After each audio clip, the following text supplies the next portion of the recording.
G'day, it's Rob here again. Well, back in 2014 I did this YouTube video here that you can see, and I gave you my thoughts on what I would have bought if I hadn't bought this particular lathe at the time, the CQ-9325, which they no longer sell in South Australia. It was also sold in Europe as the HBM-450, and Bolton Industries sold it in the USA as well. And it's a good, quite heavily built lathe, you know. Morse 3 tailstock, you don't normally get that. Morse 2, pretty much what you get. 1-inch spindle bore, quick change gearbox, you know, you've got to have that, like, seriously. And it's belt drive and reverse tumbler, of course. And all in all, great little lathe.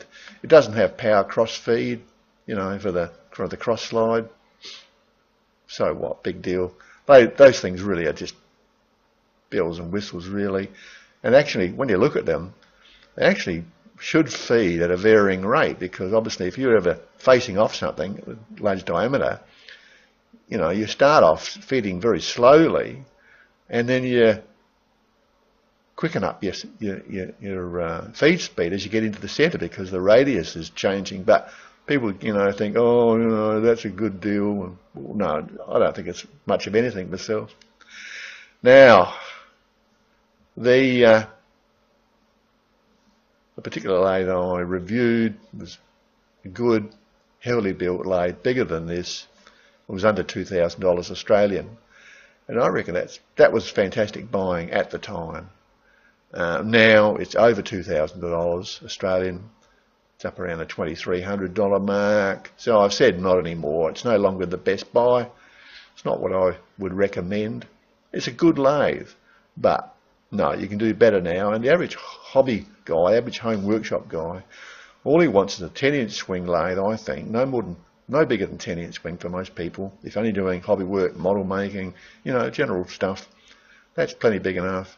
You can change over chucks without getting a bloody hernia, because, you know, anything over 6-inch chuck, you're going to be struggling to swap them over.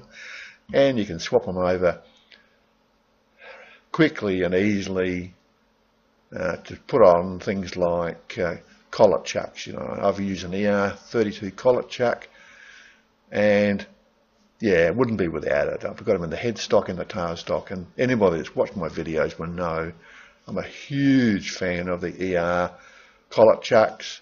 But, you know, in fact, any collet chucks, doesn't have to be ER, but ER certainly gives you a lot of flexibility. So what am I coming to? Well, yeah, this one I reviewed, no longer cheap enough, in my opinion, to be considered as best bang for buck. Not unless you want a big lathe that size, you know. But as I said, for under $2,000, what would I buy now? Well, yeah, it's interesting. I've looked around, and there are a few contenders, a couple of contenders that stand out. So we'll just do some web browsing, and I'll look at them and give you my thoughts on them. Okay, let's move on. So first off, I've got to say, why am I even doing this video? Well, it's cold and miserable in Adelaide, too cold to be in the workshop, and they're working on a house next door, making a hell of a racket. So, yep, video in the shed is out of the question at the moment. So I thought, okay, I'll pick up on something that a lot of people have asked me over the years, you know, through email and that. What would I buy now, or what do I think of certain size lathes, you know, certain model lathes? And I often get contacted, and invariably they're all 10-inch swing or less. Rarely get commented about larger lathes, and most people just want it for home hobby use, and they don't want to spend a fortune. So I thought, okay, here's a good opportunity just to kill a bit of time, and I'll give you my thoughts on the three lathes that I would consider that are readily available in Australia. They're available throughout the world in slightly different variations, different brand names, and yeah, different pricing, of course. So first off, what are we going to look at? Well, The old 9x20, you know, it's been around for a long time. It's always been a good little lathe. It's got a few faults. It hasn't got a reverse tumbler. The belt drive system on it used to be a bit ordinary as far as durability, you know, size. But anyway, they've upgraded them, and I can't say for sure what belt drive system this one's got, but it's basically an upmarket version of the old ones, and yeah, it's got everything you want except a reverse tumbler, and it hasn't got a 1-inch spindle bore. It's only got a 3/4 inch spindle bore, but it's got cam block tailstock, it's got, you know, thread counter, and yeah, it's a good little lathe, and it's only $1,600.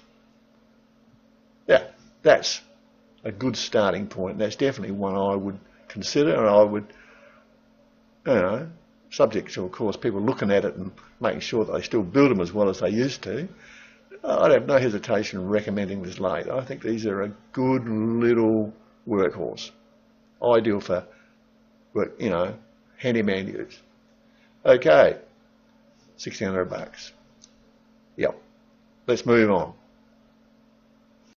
Okay, well now we're in Adelaide at Paramount Browns, where I bought my old CQ-9325 from years ago. They've been going for a very long time, sold lathes for a very long time. And they know their stuff on their products. They're generally good value for money, generally well made, and do the job.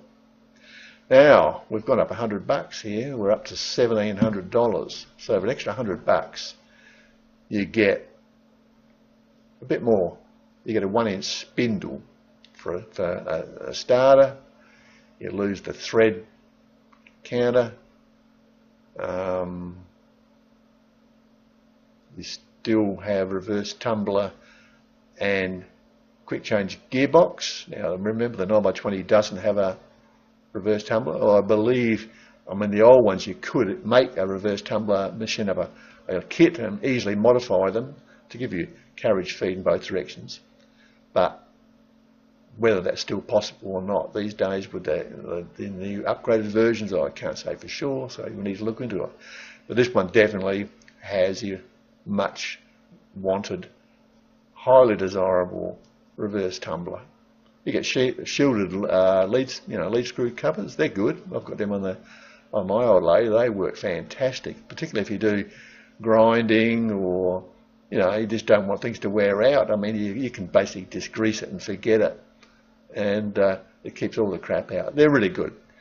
You do lose a little bit of carriage travel with them, because when they compress, they'll compress to their minimum length, and that's probably 1 inch, 2 inches of travel to the headstock you're going to miss out on.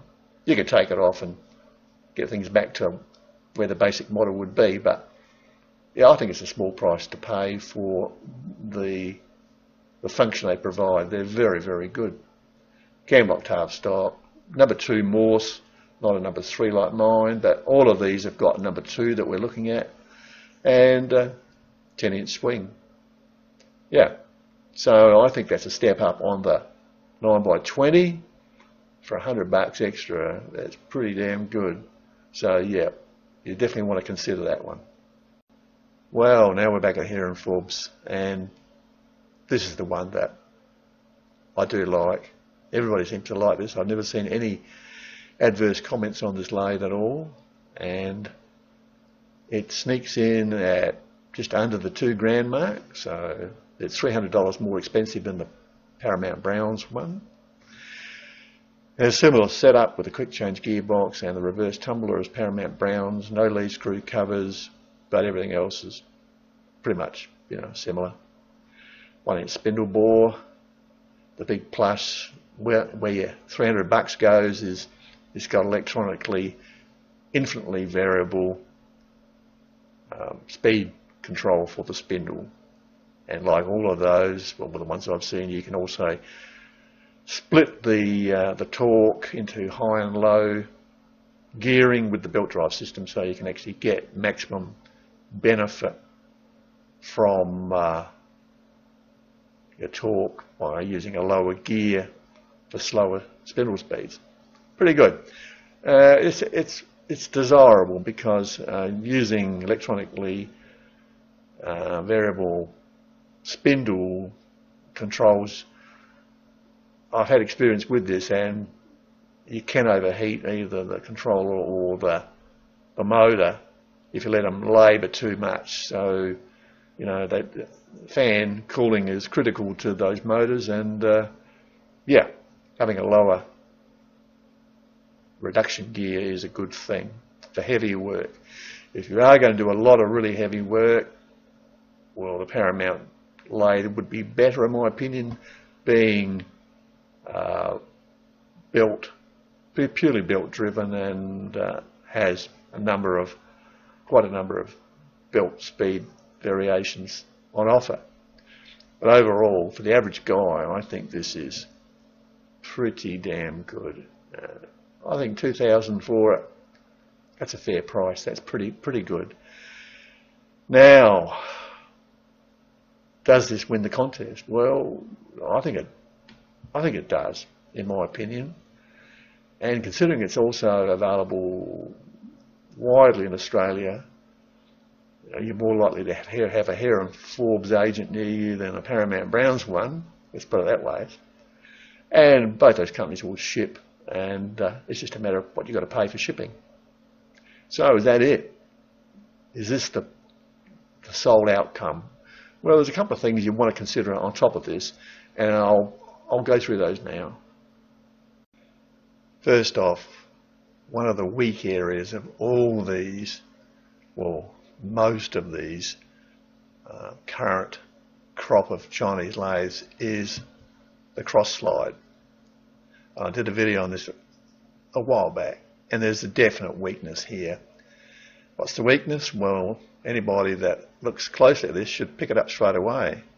Look how much metal's left here, and it's all due to T-slotting, longitudinal T-slotting. Now, I raise this as a serious concern because, they go, people look at it and go, wow, look, you get T-slotting, and they're using it in this case to hold on the compound, but in some cases they T-slot and they don't even use the T-slots for the compound. My old TU-2506V is totally solid, and you can imagine how much more rigid it's going to be with all this metal here. You're not just, having this hinge point here. Remember, this is going full length. So that's a major concern here, and it will be the same over here. One side will be worse than the other. They all vary, so I'd look closely at that, because any loading on the tool post is going to lever against the cross slide, and you're going to get flex through these pivot points. It's a hinge point basically. That should all be solid, and all the bigger lathes, if you look at them, the current crop, you look at them, the 10-inch, above 10-inch, they're totally solid. Why they insist on T-slotting these cross slides is beyond me. It's absolutely ridiculous. The British lathes, the old British lathes, and my shoe line, they T-slot them crossways, and that's okay. You only lose a tiny bit of rigidity, but when they do this, and remember, this is happening on pretty much everything you buy now, it's a totally ridiculous setup, in my opinion. One side's going to push down, but the other side's going to want to lift, and it's going to spring. It's going to spring the dovetail on this side. Okay, first point, first gripe. Let's move on. One other thing to consider with these lathes is the power of the electric motor. And looking purely on the specification side of things, seeing as I haven't used either of these, I can only go by the speci, and the TU-2506V has a much more powerful electric motor on paper than the Paramount Browns. Now, the Paramount Browns motor will be AC, and it will be typical AC. It'll slug away at low speed. You can give them a lot of abuse and they'll take it. The variable speed unit on the TU-2506V, however, could be AC, DC, or inverted three-phase.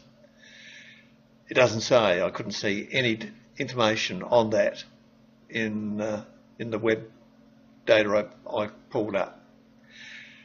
If it is DC will develop maximum torque at 0 RPM, but also DC will tend to overheat at the slower speed. So yeah, it's all a bit questionable, but certainly on paper it has the much more powerful engine, so you can only hope that it does the job at low speed. So what's left? Well, basically spare parts, I suppose, is the next consideration, and critically we're talking drive belts. Now on this, my old CQ-9325, it's purely V-belts. You'll always get V-belts. That's not a problem, not an issue. But when they use toothed belts, or Gilmer belts as they really should be called, you've got to be careful. You've got to make sure you can get replacement belts, because it could be an issue. And I know for sure that some of the earlier Chinese lathes with tooth belts or Gilmer belts, some of them used imperial specification belts, which you're going to find extremely difficult to get these days. Now we live in a metric world pretty much, so make sure you can get spare belts for your lathe. It's critical. Now I know that that may not be possible with Paramount Browns. Their spares backup is pretty limited from my experience. Here in Forbes, I think you're going to have a lot more luck there. I'm pretty sure they would stock belts for their lathes. So yeah, critical factor, important factor. Apart from that, look at these lathes. If you look at the carriage width on them and the cross slide width, top slide dimensions, the two I mention are pretty similar. Not a lot of difference in them. My old CQ's got a nice, big, wide, heavy, deep carriage. The later stuff you get, the carriages are narrower. They're going to be more likely to twist on you, or have more chance of twisting. And yeah, they just don't make them like they used to, I think, in some ways. But overall, the two finalists, I think they're probably going to be okay. The only thing I don't like about either of them, and as I said, it applies to all of them, is that weak cross-slide arrangement they have, and you can see how much more rigid and how much heavier it is on this particular old lathe. Alright, moving on. So, all things considered, I have to give the Best Bang for Buck award for 2020 to the TU-2506V Opti-Turn bench lathe. It's been a very tight finish. The Paramount Browns machine is $300 cheaper, and that's quite a significant amount. Capability wise, I think they can both do exactly the same thing. It's just a matter of whether you want the extra luxury of the variable speed drive, and a lot of people do. There's been a lot of interest in this particular lathe, I know for sure. The spares aspect also is a major consideration, and I think that here in Forbes are more likely to have spare parts available, particularly drive belts, for their lathes than Paramount's. It's a personal choice thing. I'm really tossing up over which one I would get, because they're both, I think, damn good lathes for the money. So it's your decision, but as far as the award goes, even though there is no prize as such, the TU-2506V gets it this year from me. Alright, I hope you enjoyed it and got something out of it. See you next time. Cheers.